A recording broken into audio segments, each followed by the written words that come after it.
도 주님 안에서 승리하는 복된 하루가 되시기를 간절히 축원을 드립니다. 사사기의 어쩌면 총 주제는 단어는 자기 소견에 오른 대로라고 이렇게 말할 수 있습니다. 우리가 살아가는 지금의 시대를 어떻게 말하고 또 어떻게 표현하면 좋을까? 저는 아마 이 사사기의 시대의 이 모습이 바로 현대를 살아가고 있는 또 지금을 살아가고 있는 그런 어떤 시대의 모습, 세대의 모습이 아닐까라는 생각을 지울 수가 없습니다. 요즘은 자기를 강조하고 자기의 생각을 더 생각을 강조하는, 그래서 자기 개성이 강하고 또 자기만의 세상 가운데 빠져 살아가는 그런 사람들이 많습니다. 그러다 보니 세계의 중심에 역시 자기가 주인이 되어 서 있고 자기 중심적인 어떤 주도적인 세상을 만들어가다 보다 보니 사실 영적으로는 혼돈의 시대, 또 지금도 우리의 살아가는 이 시대를 가만히 요즘의 시대를 보면 혼돈을 넘어 정말 혼란 가운데 살아가고 있는 시대라는 생각을 우리가 지울 수가 없기 때문입니다. 오늘 사사기 마지막 본문에 있는 말씀인데, 역시 이 사사 시대에 여전히 하나님의 은혜를 구하고 하나님의 또한 도우심을 간구합니다. 물론 그때 하나님을 찾는 이유는 결국은 그들이 고난 가운데 있을 때, 어려움 가운데 있을 때, 이럴 때 하나님을 찾게 되고 하나님을 의지하게 됩니다. 그러나 그 상황 속에서 하나님을 찾고 하나님을 의지하는 상황 속에서도 끊임없이 이스라엘 백성들은 자기 소견에 오른 대로 행하며 살아가고 있는 모습들을 보게 됩니다. 즉 하나님께 묻기도 하고 하나님께 의지하기도 하지만 필요할 때만 이런 조건이 붙는 거죠. 그 외에는 반복되는 어떤 인간의 생각, 자기의 판단을 따라 살아가고 있는 것을 보게 됩니다. 오늘 본문에 있는 말씀을 통해서만 묵상을 해본다면 베냐민과의 전쟁이 끝나고 그리고 이스라엘이 결론적으로 보면 이 전쟁에서 승리하게 됩니다. 그런데 이 베냐민 지파가 사라지는 것을 두려워하기 시작하고, 또한 한 지파가 사라지는 것에 대해서 죄의식을 갖게 된 이스라엘 백성들이 어떻게 해서든 남아있는 이 베냐민 지파의 사람들을 남겨두고 또 그들에게 이 남은 사람이라도 그 베냐민 지파의 기업을 이어가도록 하게 하자고 결정하게 됩니다. 그러나 이미 벌써 이 안타까운 마음과 또한 이런 결정을 하기 이전에 그들이 다 같이 미스바에 모였을 때에 뭘 먼저 결정을 하죠? 이 베냐민 지파에게는 절대로 우리들의 딸을 주지 말자. 그 딸을 주는 자에게는 하나님의 저주가 임할 것이다 라고 이렇게 맹세했기 때문입니다. 그러니 이 맹세를 저버릴 수도 없는 겁니다. 그런데 이런 맹세를 하나님께서 원하시거나 하나님께서 요구하셨습니까? 아닙니다. 묻지 않고 그들이 먼저 판단하고 먼저 생각하고 먼저 결정한 겁니다.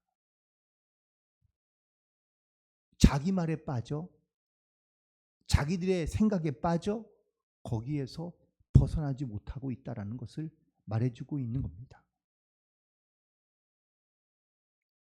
베냐민 지파의 전쟁에서 드디어 승리하고 난 다음에 이스라엘 백성들이 평화를 공포합니다. 오늘 본문에 있는 13절에 있는 말씀에 보면 베냐민 자손에게 사람을 보내어 평화를 공포하게 하였다라고 말하고 있습니다.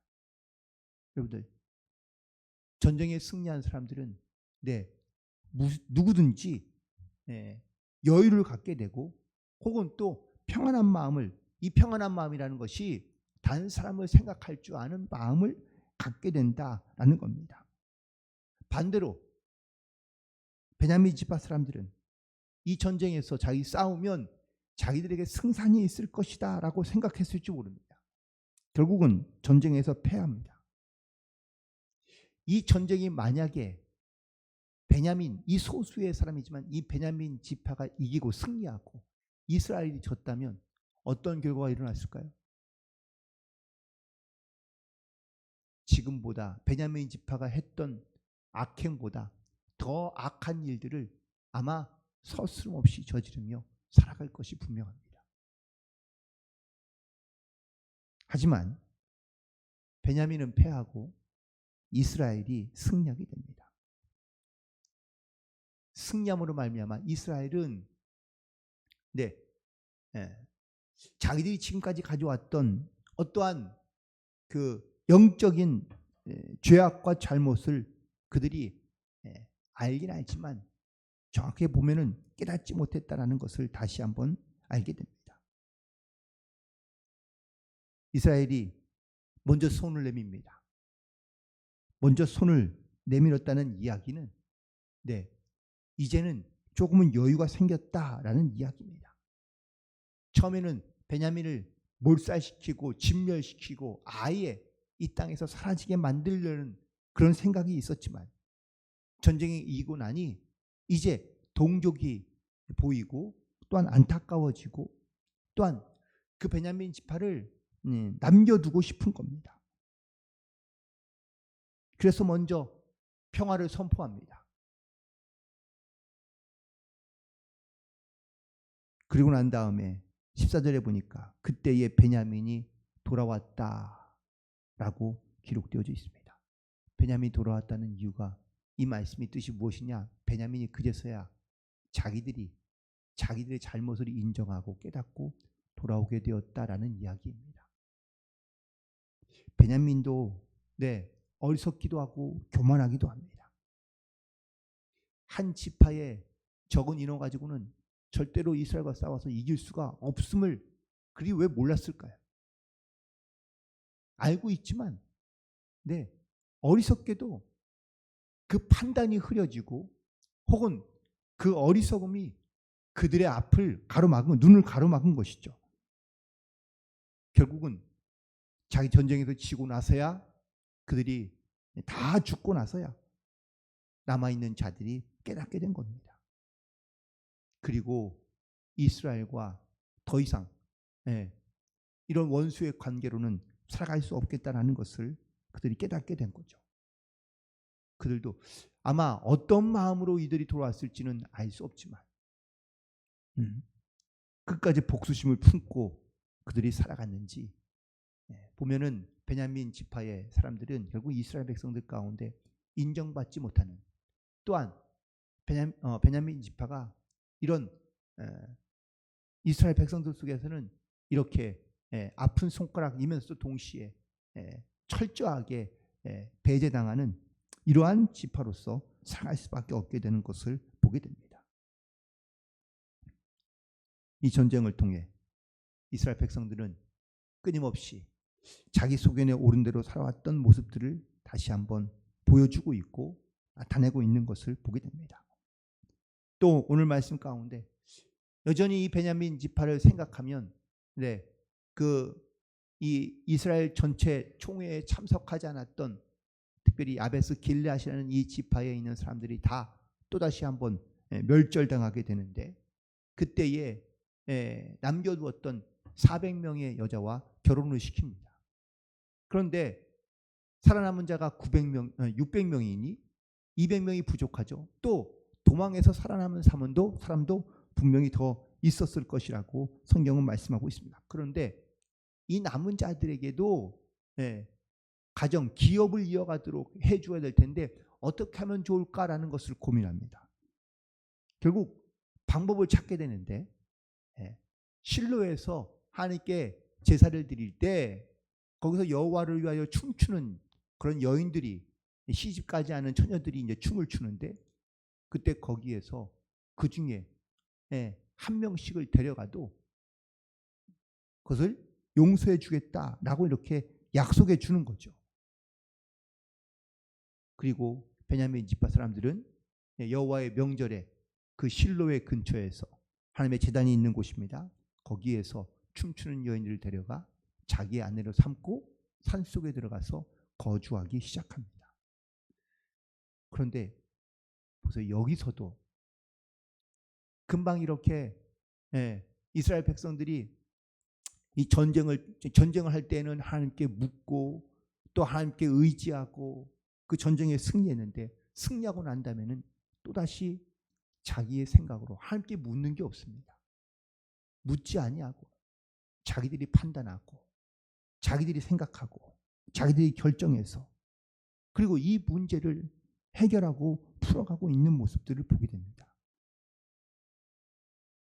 이것이 바로 오늘 본문에 있는 말씀 25절에 등장하고 있는 이스라엘의 왕이 없으므로 이 왕은 어떠한 법과 혹은 또 어떤 정치적인 윤리적인 왕을 의미하는 것이 아니라 그들 마음 가운데 하나님이 없었다라는 이야기를 우리 가운데 주고 있다는 사실이죠. 왕이 없으므로 그러므로 각각 자기의 소견에 옳은 대로 행하였다라고 말씀하고 있습니다. 이스라엘은 사사기 말씀 속에서 하나님께 묻고 또한 하나님을 찾고 하나님을 의지하며 살아가지 않습니다. 끊임없이 자기의 판단, 자기의 생각, 자기의 방법을 가지고 문제를 해결하고 그 문제를 풀어갑니다. 그런데 이렇듯 자기의 소견에 옳은 대로만 행하며 살아가니 그 안에 하나님이 계실 곳이 없는 겁니다. 오늘 나에게 다시 한번 묻습니다. 나는 과연 하나님이 언제 필요한가? 하나님이 정말 나에게 필요하고 정말 필요한 존재로서 내 안에 함께 계시는가? 나는 하나님께 얼마나 묻는가? 하나님께 묻고 구하며 하나님의 말씀을 따라 나는 순종할 수 있는, 순종하는 그런 영적인 믿음의 자세를 가지고 있는가? 끊임없이 하나님은 우리 가운데 말씀하시고 역사하시고 동행하시고 함께 하신다라고 우리가 말을 하지만 실제로는 내 삶에 하나님이 정말 필요하시고 또한 역사하시고 나를 이끌어 가시는 인도하시는 그 하나님을 나는 얼마나 믿음 안에서 순종하며 살아가고 있는가. 여전히 나는 살아가면서 내 소견에 오른 대로 내 판단대로 내 생각대로 내 중심대로 우리는 그렇게 살아가고 있는 것이 아닌가.